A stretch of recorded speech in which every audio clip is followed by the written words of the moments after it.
Hey everybody, this is a quick video in case you have an LG washing machine and it's giving you a U small b error code, and you're wondering, or like a U6 you might see it as, and you're wondering what is this error and how do I get rid of it. And if you got this error, you might have noticed just before you got the error, the washing machine started to shake or to vibrate or something like that. And that's because the UB, as you might guess, it stands for unbalanced. So that means your load is unbalanced. You've got too much. It basically means like the clothing or whatever you have in the washing machine, it's like all stacked up on one side, so that when it spins, it's not balanced and it makes everything vibrate.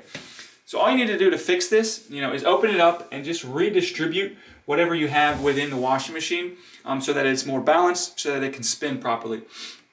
Now, in the case where you're just doing maybe you're washing like an area rug or something, and it's just one thing, and you can't really redistribute the weight because it's just one thing. It's going to sit on one side of the washing machine.